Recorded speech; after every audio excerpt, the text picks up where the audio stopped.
India ने finally नया अपना chief of defence staff announce कर दिया है कई महीने के बाद। लास्ट जो इनका सीडीएस था जनरल बिपिन रावत, उनकी मिस्टीरियस डेथ के बाद, उनका जो हेलीकॉप्टर क्रैश हुआ था उसके कई महीने के बाद ये अनाउंसमेंट हुई है। और इस पोस्ट के ऊपर वैसे क्वेश्चन मार्क लगा रहा इस दौरान कि नया सीडीएस आएगा भी या पोस्ट ही खत्म हो जाएगी, ये भी किसी को नहीं पता था। अनयूजुअल डिले के बाद फाइनली एक नया बंदा मोदी जी को मिल ही गया है इस पोस्ट के लिए। इनका नाम है lieutenant general Anil Chauhan, retired. और बिपिन रावत की तरह ये भी गोरखा रेजिमेंट में रह चुके हैं। 40 साल इन्होंने काम किया है इंडियन फौज में और अब रिटायर हो गए। लेकिन रिटायरमेंट से मोदी साहब ने इनको उठा के सीडीएस बना डाला है। सीडीएस की जो पोस्ट है ये काफ़ी कंट्रोवर्शियल रही है। ये पोस्ट इंडियन मिलिट्री के किसी फायदे की नहीं रही, उल्टा बीजेपी को ज़रूर फायदा देती रही है। यानी इंडिया के लिए नुकसानकार है, बीजेपी के लिए फायदेमंद है। झूठे पॉलिटिकली मोटिवेटेड ऑपरेशंस करने हों जिनसे बीजेपी को फ़ायदा हो रहा हो, उसके लिए ये पोस्ट जो है ना, ड्रामेबाजियों के लिए बड़ा इसका रोल रहा है, यूज़ होती रही है पास्ट में। ये जो नया सीडीएस आया है इंडिया का, इसकी भी सीवी बिल्कुल वैसी ही है तकरीबन जैसे कि पुराने सीडीएस बिपिन रावत साहब की थी। दोनों की तकरीबन एक जैसी सीवी है। बिपिन रावत साहब को ये कहकर मोदी ने सीडीएस लगाया था कि इनका कश्मीर के अंदर बड़ा तजुर्बा है काउंटर इंसर्जेंसी ऑपरेशंस के हवाले से। अब नया जो सीडीएस इनको मिला है उसको भी वो ये कहकर प्रमोट कर रहे हैं, ये कहकर अपॉइंट कर रहे हैं कि भाई इनका बड़ा तजुर्बा है कश्मीर के अंदर काउंटर इंसर्जेंसी ऑपरेशंस के हवाले से। Now the issue is that इस तरह के जो ऑपरेशंस होते हैं ना, काउंटर इंसर्जेंसी ऑपरेशंस कश्मीर के अंदर या फिर कहीं पे भी इंडिया में, ये बीजेपी को फायदा दे रहे होते हैं कि पुलिस की तरह बीजेपी वाले फौज को यूज़ करते हैं छापे मरवाने के लिए या फिर इनकाउंटर कराने के लिए इंसर्जेंट्स का। लेकिन it does not serve the purpose of Indian military. मसला ये है सारा, ये पुलिस वाले काम है। ये जो काम है ना, ये पुलिस करती है, फौज नहीं करती। इंडिया का मसला कश्मीर से 100 गुना ज़्यादा बड़ा जो मसला है वो चाइना है। कश्मीर नहीं, चाइना इंडिया का सबसे बड़ा मसला है। लेकिन मोदी अगेन चाइना की जगह पर कश्मीर को देख के पॉलिसीज बना रहे हैं। अगर आप कश्मीर पे फोकस करके सीडीएस बना रहे हैं ना, तो actually you are focusing on a wrong enemy. आप गलत दुश्मन को देखकर अपनी मिलिट्री प्रिपरेशंस दोबारा से कर रहे हैं। इसीलिए इस पोस्ट के जो अपोनेंट्स हैं वो कहते हैं कि इससे मोदी को फायदा है, इंडिया को नुकसान है। इसीलिए इस पोस्ट के जो क्रिटिक्स हैं, सीडीएस की पोस्ट को इंडिया के अंदर बहुत से डिफेंस एनालिस्ट जो हैं वो पसंद नहीं कर रहे। इसके क्रिटिक्स कह रहे हैं कि इसका फायदा इंडिया को नहीं, मोदी को है, इंडिया को नुकसान है। अब पिछला जो इंडिया का आर्मी चीफ था जो कि बाद में सीडीएस बना, वो असल में कैपेबिलिटीज पे कम और परसेप्शन मैनेजमेंट पे ज्यादा फोकस कर रहा होता था कि अगर आपने जीत की परसेप्शन बना ली तो समझे कि आप जीत गए। हारना या जीतना मैदान में डजेंट मैटर, परसेप्शन बनाना सबसे ज़्यादा इंपॉर्टेंट होता है। फरवरी 2019 वाले झूठे सर्जिकल स्ट्राइक्स इसका सबसे बड़ा सबूत है। एक तो इन्होंने स्ट्राइक्स किए और उन्होंने कहा कि 250, 300, 400 बंदे हमने पाकिस्तान के मार दिए। उधर से पाकिस्तान ने कहा कोई एक तो दिखा दे हमें, कोई एक भी नहीं दिखा। उन्होंने कहा आपने हमारे जंगल में असल में पेलोड फेंका है, कुछ आपके उस पर से फटे ही नहीं है पेलोड जो है। तो इन्होंने यहाँ पर परसेप्शन बनाई कि हमने 500-600 बंदे मार दिए वहाँ पर। झूठे सर्जिकल स्ट्राइक इसका सबसे बड़ा सबूत। बंदा भी इंडिया का पकड़ा गया इन स्ट्राइक्स में, अभिनंदन पायलट पकड़ा गया। और दूसरा जो इंडिया का पायलट था वो तो मर गया उधर इंडियन ऑक्यूपाइड कश्मीर में, उसका जहाज़ गिरता है और वो मर गया बंदा उसके अंदर। लेकिन परसेप्शन इन्होंने ये क्रिएट की इंडिया के अंदर, ठीक ठाक बनवा ली कि हमने पाकिस्तानी F-16 जहाज़ गिराया है इसीलिए हम जंग जीत गए। हालांकि आज तक किसी को नहीं पता कि F-16 इंडिया ने गिराया कहाँ पे, बल्कि F-16 बनाने वाली जो अमेरिकन कंपनी है वो इसके बाद, इस इवेंट के बाद पाकिस्तान भी आई थी और इन्वेंट्री काउंट करके गए और अनाउंस किया ऑफिशियली उन्होंने कि पाकिस्तान के सारे F-16 पूरे हैं। इसका मतलब है कि इंडिया ने झूठ बोला था अपनी पब्लिक से। अगर इंडिया ने कोई F-16 मार गिराया होता तो इन्वेंट्री काउंट पाकिस्तान का कैसे कंप्लीट था? रातों रात उन्होंने F-16 ले लिया गया अमेरिका से कि इंडिया ने हमारा एक गिराया, आप हमें दे दें तो इन्वेंट्री पूरी करते हैं। ऐसा तो नहीं होता ना।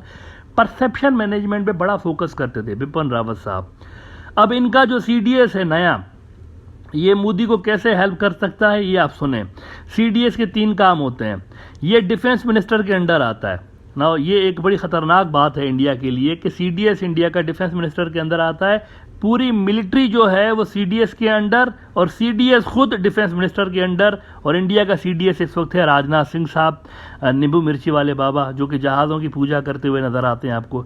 सीडीएस राजनाथ के अंडर में आएगा और राजनाथ खुद मोदी के अंडर में आएगा। इसका मतलब है जो मोदी कहेगा वो राजनाथ करेगा, और जो राजनाथ कहेगा वो सीडीएस करेगा, और जो सीडीएस कहेगा वो मिलिट्री करेगी, चाहे सही हो या गलत हो। अगर मोदी कहेगा कि बादल हैं आसमान के ऊपर तो पाकिस्तानी रेडार से हम बच सकते हैं, तो आप जाके हमला कर दें, तो इंडियन मिलिट्री को करना पड़ेगा। This is how the post of CDS will help them.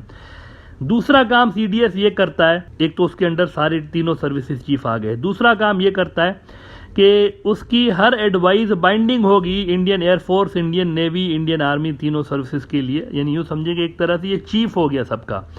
तीसरा ये होगा कि मिलिट्री को रीस्ट्रक्चर करना हो यानी उसको रीडिज़ाइन करना हो वहाँ के डिपार्टमेंट्स को, स्ट्रक्चर्स को, तो वो ये करेगा, मॉडर्नाइज भी ये करेगा। अच्छा, यही बात इंडिया के जो फॉर्मर आर्मी चीफ अभी जो रिटायर हुए हैं जनरल नरवाने साहब, फरवरी में उन्होंने की थी।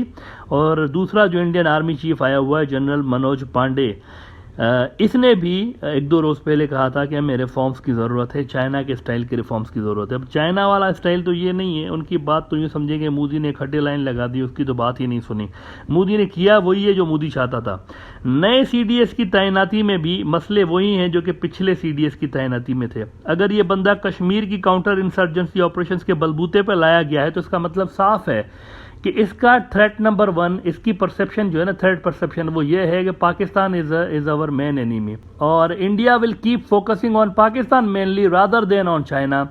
मोदी ने हाल ही में शंघाई कोऑपरेशन ऑर्गेनाइजेशन के इजलास में भी पुतिन से मुलाकात में यही बात दोहराई है कि विस्तारवाद का युग समाप्त हो चुका है। उसने यही बात की है कि एज ऑफ एक्सपेंशनिज्म जो है वो ख़त्म हुआ है, कुछ इस तरह से उन्होंने भाषण दिया है पुतिन साहब को।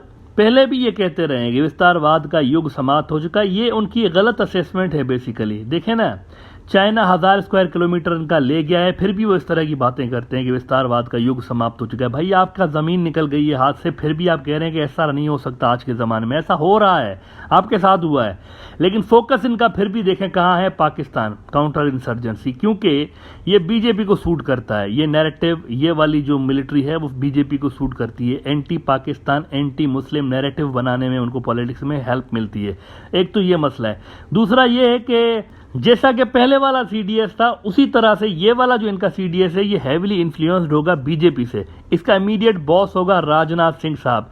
तो इट मीन्स कि वो मोदी की मेक इन इंडिया जो स्ट्रेटजी है वो फॉलो करेगा, और टेक्निकल कैपेबिलिटीज ना होने के बावजूद लोकल मेड इन इंडिया हथियारों पे ये रिलाय करने की कोशिश करेगा। फौज को कहेगा कि आप मेक इन इंडिया पे ज़रा ज़्यादा देखें, और हाई टेक इंपोर्टेड हथियार जो है वो इंडिया उस पर अपनी रिलायंस कम कर देगा। पहले ही इंडिया ने रशिया से अपने जो वो हथियार लेते थे वो कम कर दिए हुए हैं, उन्होंने इंपोर्ट अपनी हथियारों की कम कर दी है, वो मेक इन इंडिया पे ज़्यादा फोकस कर रहे हैं। इंडिया में कैपेबिलिटीज़ नहीं है उस लेवल के हथियार बनाने की, फिर भी ये इंडिया को ज़बरदस्ती लोकली मेड लो क्वालिटी के हथियार दिलवाते जा रहे हैं फौज को।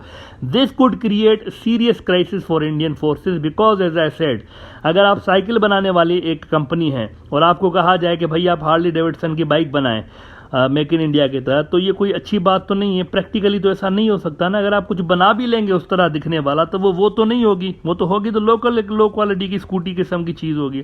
तो इंडिया के लिए देखें ये कोई अच्छा काम नहीं हुआ। पहली बात तो ये है कि सीडीएस का ओहदा होना ही नहीं चाहिए था इंडिया के अंदर। कारगिल की जंग हारने के बाद असल में ये हुआ था, कारगिल में ये हुआ, इंडियन मिलिट्री जो है ना वो फेल हो गई थी, कारगिल नहीं ले सकी थी। पाकिस्तान जो था पूरे एरिया के अंदर बैठा हुआ था, मिलिटरली इंडिया फेल हो गया था। इंडिया के जानी नुकसान बहुत ज़्यादा हुआ शुरू में, इंडिया वो एरिया नहीं ले सका। इसके बाद इंडिया ने पॉलिटिकली ये एरिया ले लिया था। क्लिंटन को उन्होंने कहा था कि आप इंटरफेयर करें और नवाज शरीफ को कहें कि कारगिल हमें खाली करके दें, घुस गए अंदर पाकिस्तानी। क्लिंटन ने दबाव डाला था नवाज शरीफ के ऊपर कि आप ये एरिया फ़ौरन खाली करें, और नवाज शरीफ अमेरिका के दबाव में आकर इसने जनरल मुशर्रफ को कहा था कि you have to come back. और वहाँ से जब इसने जनरल मुशर्रफ को और फौज को प्रेशराइज किया था कारगिल से, तब से लेके फौज और नवाज शरीफ के बीच मसाइल बढ़ते गए, और इसका एंड रिजल्ट ये निकला था कि इस वाक़े के कुछ ही अरसे के बाद पाकिस्तान में फौजी हुकूमत आ गई थी, मार्शल लॉ लग गई थी। इसका रूट काज जो था कारगिल था। अगर नवाज शरीफ खड़ा होता इंटरनेशनल प्रेशर के सामने तो शायद इंडिया को कारगिल कभी भी वापस नहीं मिलता। तो militarily it was a failure for Indian military. यहाँ पे हारने के बाद जब पोस्ट वॉर एनालिसिस की है इंडिया ने, तो फिर यह मसला सामने आया था कि हमें कारगिल में हमारी जो तीनों सर्विसेज हैं, एयर, लैंड और सी वाला जो हमारा डोमेन है, इसमें कोऑर्डिनेशन का मसला रहा कारगिल के अंदर। इसीलिए उस कमेटी ने, वो जो एक जंग के बाद उन्होंने कमेटी बिठाई थी, उस कमेटी ने रिकमेंड किया कि सीडीएस की पोस्ट होनी चाहिए। अब अगर आप देखें तो ये 22-23 साल पुरानी रिकमेंडेशन है। आज आप बैठे हुए हैं 2022 में, आज की जंगें, आज के चैलेंजेस अलग हैं।